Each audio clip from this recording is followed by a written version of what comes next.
हम बात करेंगे आज लोक जनशक्ति पार्टी रामविलास के प्रवक्ता विनीत सिंह से। जिस प्रकार से कल चिराग पासवान मुख्यमंत्री नीतीश कुमार के खिलाफ बोलते बोलते राजस्थान पहुंच गए हैं और अशोक गहलोत के भी खिलाफ चिराग पासवान ने वहां जाकर के, इसको आप कह सकते हैं, जिस प्रकार से चिराग पासवान वहां गए हैं तो अशोक गहलोत के खिलाफ ही गए हैं। क्या कहेंगे विनीत सिंह जी? देखिए, आज के संदर्भ में ऐसी घटनाएं किसी भी सिविलाइज सोसाइटी को शर्मसार करती हैं। मतलब 21वीं शताब्दी में अगर ये घटनाएं सुनने और देखने को मिलती हैं तो मुझे कहीं ना कहीं से मानवता पे विश्वास उठ जाता है। हमारी जो पार्टी है, चाहे हमारे जो नेता हैं, ऐसे ही लोग के सुरक्षा के लिए, जो लोग हाशिए पे हैं, जो वंचित हैं, शोषित हैं, उनके लिए इस पार्टी की स्थापना हुई थी। जो जल्लौर स्थान में जो घटना घटा है, जिस बच्चे को पीट के हत्या कर दी गई है, मुझे लगता है कि पूरे देश में इस बात का विरोध होना चाहिए था। कांग्रेस सरकार जो वहाँ पे है उस पर त्वरित कार्रवाई करनी चाहिए थी, लेकिन ऐसा हुआ नहीं है। और जैसे मैं कहा कि हमारे जो नेता जिन लोगों के लिए खड़े होते हैं, ये पहली घटना नहीं थी। अगर देश में कहीं भी शोषित वंचितों के खिलाफ अगर विरोध में ऐसा घटना घटता है, बिहार को ले लें या राजस्थान ले लें, दिल्ली ले लें, चिराग पासवान जी ऐसे पहले नेता होते जो वहाँ पहुँचते हैं।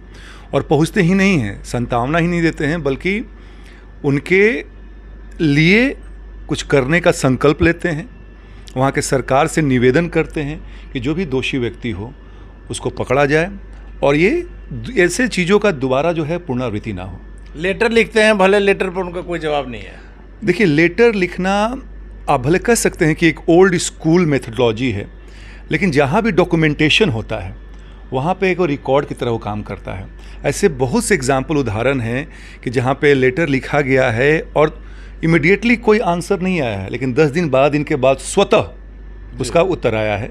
ऐसे जमुई में हुआ है, जबकि वहाँ पे ऑक्सीजन प्लांट लगवाना था, या और भी जगह में।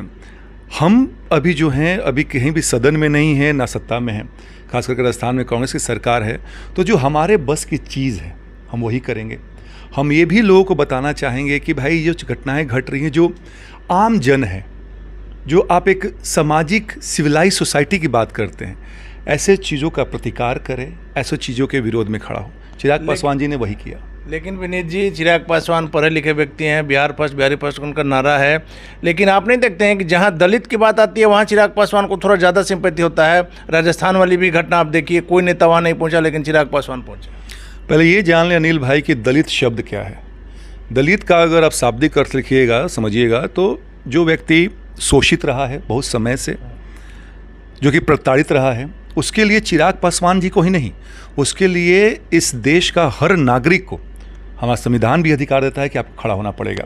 चाहे वो दलित समाज का हो, चाहे महिला समाज की हो, जो भी व्यक्ति हाशिए पे खड़ा है उसके लिए हर व्यक्ति को, जो संपन्न है, जो साधन संपन्न है, उसको खड़ा होना पड़ेगा। लेकिन विनीत जी मेरे कहने का मतलब यही था कि चिराग पासवान गए तो ये मामला लाइट में आया, नहीं तो ये मामला खत्म हो जाता, किसी को जानकारी में भी नहीं आता। तो वही तो, केवल चिराग पासवान जी ही क्यों हर चीज़ पे, हर मुद्दे पे, स्पेशली दलित के मुद्दे पे क्यों आगे जाएं?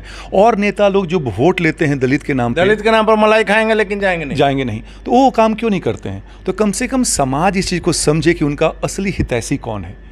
वो व्यक्ति जो वोट लेके अपने कमरे में बैठ जाता है, या वो व्यक्ति आपके लिए हर दिन सरेआम आपके साथ खड़ा है, आपके साथ फील्ड में खड़ा है, आपके लिए काम कर रहा है, जो आपका विरोध कर रहे हैं वो उनका विरोध कर रहा है, ऐसे नेता को आप तरजीह देंगे कि ऐसे लोग को देंगे जो कि आपको भूल जाते हैं वोट लेने के बाद? विनीत सिंह जी, अब हम आते हैं बिहार पर। आपने देखा होगा सारे चैनल में आज चल रहा है कि प्रियंका चाय वाली, जिसका नगर निगम ने हटा दिया था, लालू प्रसाद यादव के यहाँ गई, फिर उसको उसी जगह पर मिल गया। हर छोटी सी बात के लिए अगर आप जाते हैं बड़े नेताओं के पास, आप उदाहरण में देख लीजिए, जिस प्रकार नालंदा में सोनू कुमार नीतीश कुमार के पास गया पढ़ाई के लिए, तो एक एक चीज़ के लिए अगर नेताओं के पास आपको जाना पड़ रहा है, तो क्यों नहीं आज़ादी कितने साल ऐसी व्यवस्था होती है कि ये सारा चीज़ पब्लिक को जो उनका हक है वो ऐसे मिले कि अगर जिसको पैर भी नहीं रहेगा वो तो रोड पर ऐसे रहेगा। करेगा कौन? उसी संरचना के लिए तो लड़ाई हो रही है। अभी तो आपने देखा एक नीतीश कुमार जी जब पलटे हैं, एक उर्दू में बड़े फेमस शायर हुए हैं मीर ताकि मीर, वो कहते हैं इब्तदाए इश्क में रोता है क्या, आगे आगे देखिए होता है क्या। तो अभी तो चालू हुआ है सर, अभी तो देखिएगा, अभी आगाज़ है। अंजाम में तो बिहार का जो छवि जो बची खुची है उसकी धज्जियाँ उड़ेंगी। अब ये बताइए कि नगर निगम, बिहार सरकार को नौकरी देना तो दूर की बात है, जो व्यक्ति खुद का व्यवसाय खड़ा करता है उसको आप हटा देते हैं, लड़की भाग के जाती है फिर उसको आप स्थापित करते हैं। यानी कि कहीं ना कहीं कोई तो गलत किया है। बिल्कुल। तो ये चीज़ जान लें कि बिहार में जो 90% 95% जो कि बिल्कुल साधन संपन्न नहीं, जिसके पास कोई भी पैरवी नहीं है, वो आदमी हर दिन सफ़र कर रहा है, हर दिन अपना जान बचाने के लिए, अपना सम्मान बचाने के लिए जी तोड़ मेहनत कर रहा है। और ये सरकार आने के बाद, जिससे कि 72% लोग दागी हैं, और मैं राजद की बात करूं तो ये संख्या 82% पे आती है। एक चीज़ और बड़ा मुझे मज़ेदार लगा है कि राजद में 17 में से 16 जो मंत्री हैं वो करोड़पति हैं, जदयू में 11 में से 9। तो आप ये कोरिलेशन देख रहे हैं, बाहुबल और पैसा के बल। जो एक व्यक्ति है जो समाज की सेवा करना चाहता है, हम जैसे लोग जिनका कोई बैकग्राउंड नहीं है, कोई बाहुबली नहीं है, कोई पैसा बल नहीं है, वो कहाँ जाएंगे? और जब तक हमारे जैसे लोग समाज में नहीं आएंगे तो समाज के जो पिछड़े लोग जो हैं, पिछड़े लोग जिसके पास आर्थिक रूप से संपन्नता नहीं है, उनको ऐसे ही नेता के पास भागना पड़ेगा, पुलिस के सामने निहोरा करना पड़ेगा, गिड़गिड़ाना पड़ेगा। पढ़ाई के लिए आपको गिड़गिड़ाना होगा जी, आपको रिजल्ट के लिए, स्वास्थ्य के लिए, आपको नौकरी के लिए गिड़गिड़ाना पड़ेगा। लेकिन ये सरकार कुछ नहीं करेगी। इसी लड़ाई को चिराग पासवान और हमारी पार्टी लड़ रही है। समय आने दीजिए। हम चाहते हैं कि लोकतंत्र का असली मतलब हो, आम जन का राज हो, लोक कल्याण की बात हो, ना कि बाहुबलियों की और धनाढ्यों की बात हो। लेकिन विनीत जी, आपके नेता भी तो मौसम वैज्ञानिक के बेटे हैं, मौका देख कर चौका मारते हैं। चिराग पासवान भी, आपने देखा होगा कुछ दिन पहले तक मुख्यमंत्री नीतीश कुमार के खिलाफ इनकी आवाज़ बंद थी, और अचानक से जब नीतीश कुमार ने फिर से पलटी मारा है तो चिराग पासवान फिर से एक्टिव हो गए हैं कि गठबंधन में पूछ बनी रहे और किसी गठबंधन में भी नहीं जाना है, ताकि बार्गेनिंग करने में। देखिए, आपका 2 सवाल है जिसका बोल रहे हैं मौसम वैज्ञानिक कहना उचित है, लेकिन कभी भी हमारे संस्थापक ने पोस्ट पोल अलायंस नहीं किया था, हमेशा प्री पोल अलायंस किया था, जो कि संवैधानिक अधिकार हमारा। दूसरा चीज़ आप ये कहते हैं कि कभी भी चिराग पासवान जी ने नीतीश कुमार का समर्थन नहीं किया है। अगर उनकी नीतियां गलत हों, इसलिए मैं बोल सकता हूं इस चीज़ को लेकर, क्योंकि मैं भी मौन समर्थन नहीं, हम प्रवक्ताओं को खुली छूट थी कि आप जो भी गलत हो रहा है आप उसके विरुद्ध बोलिए। और हम लोग बोलते आए हैं। अनिल भैया बहुत दिन से इस पार्टी के साथ जुड़े हुए हैं, चाहे हमारा आशीर्वाद यात्रा हो, चाहे बिहार बचाओ मार्च हो, हर जगह नीतीश कुमार ने अगर नीति गलत लगाई है तो उसका हमने प्रतिकार किया है और आगे भी करते रहेंगे। विनीत जी, सबसे ज़्यादा हम ही दिखाते हैं कि चिराग पासवान किस प्रकार से करते हैं, लेकिन इन दिनों चिराग पासवान की चुप्पी एक रहस्य पैदा कर रही है। नहीं, ये चुप्पी बिल्कुल नहीं है। अगर कोई प्रवक्ता बोलता है वो चिराग पासवान को ही रिप्रेजेंट करता है, उन्हीं का प्रतिनिधित्व करता है।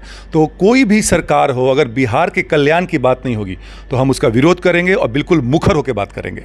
चलिए, सवालों की लिस्ट तो बहुत लंबी है, लेकिन 2 सवाल के बाद हम इसको ख़त्म करते हैं। आपने देखा होगा जिस प्रकार से विधि मंत्रालय में कानून मंत्री बैठे हुए थे और उनके दाएं बाएं सुरेंद्र यादव, रामानंद यादव, क्या तस्वीरें सामने आ रही हैं। सुशील मोदी ने ट्वीट भी किया कि यह भयावह दिनों की याद दिलाती। इसमें 2 बातें निकल के आती हैं। मुझे लगता है कि सुशील मोदी को ट्वीट करने का कोई अधिकार नहीं है। बिहार की जनता ने बीजेपी को जनादेश दिया था। 77 सीट होने के बावजूद भी अगर वो पार्टी पायदान की तरफ बिछ जाती है जी, और सत्ता में रहने के लिए केवल ऐसे व्यक्ति का साथ देती है जो कि 3रे नंबर की पार्टी हो, तो उसको कोई कुछ कहने का अधिकार नहीं है। दूसरा चीज़, आपने बिल्कुल कहा कि आने वाले भविष्य का ये पिक्चर दिखाया जा रहा है ये, और ये होगा भी। जिस हिसाब से कुछ दिनों में आप देख लें, पटना के टोल प्लाजा पे दीदारगंज में वहाँ पर लूट होता है, जमुई में पत्रकार को मार दिया जाता है, उसी दिन मार दिया जाता है, गोपालगंज में लूटकांड होता है वहाँ पे। तो ये आने वाला समय, ये वही जंगल राज पार्ट 3 का रिटर्न है। और यकीन मानिए अनिल भाई, आपको ये बोल रहे हैं क्योंकि आप भी बहुत बेबाकी से बात रखते हैं, निडर पत्रकार हैं, लेकिन आपको भी थोड़ा डर के रहना चाहिए। हम लोग तो डरे हुए हैं। आप डरे हुए जी। चलिए, आखिरी सवाल मेरा यही है कि जिस प्रकार की तस्वीरें कल से लेकर आज तक आई है कि तेज प्रताप यादव की मीटिंग में उनके बहनोई थे और आज तेजस्वी यादव की मीटिंग में संजय यादव थे, क्या यह जंगल राज का नमूना है? अरे, ये पिकनिक का दौर चल रहा है। अभी देखिएगा, पारिवारिक लोग बैठेंगे, वहाँ पे खाना बनाया जाएगा, वहाँ पे ठेकुआ निमकी बनेगा, वहाँ पे ऑफिशियल कुछ नहीं है। मैं तो ये कहूँगा कि जिस तरह से लालू प्रसाद यादव के समय में उनके घर में ही IAS और फाइल्स पहुँच जाते थे, तेजस्वी यादव को या तेज प्रताप जी को चाहिए कि अपने घर पर ही बुलवा लें, वहीं काम हो। इसे सचिवालय को किराए पर दे दीजिए ताकि कोई विद्यार्थी रह ले या कुछ और काम हो जाए। बिहार जो है अब रसाताल नहीं, रसातल नहीं, अब उसके अंदर भी और कुछ चीज़ होगा, उसके गर्भ में जा रहा है। और यकीन मानिए कि जैसे कहा था ना कि एक बिहारी 100 बीमारी, अब एक बिहारी 1000 बीमारी की बात होगी और हम लोग फिर से एक बार हंसी के पात्र बनेंगे, प्रदेश में ही नहीं, देश में नहीं, पर विदेश में भी। इसके लिए आपको बधाई, धन्यवाद। तो बिहारी जो है देश ही नहीं, प्रदेश ही नहीं, विदेश में भी फिर जो है हंसी का पात्र बनने के लिए तैयार रही है। हालांकि आगे क्या होगा देखना काफ़ी दिलचस्प होगा।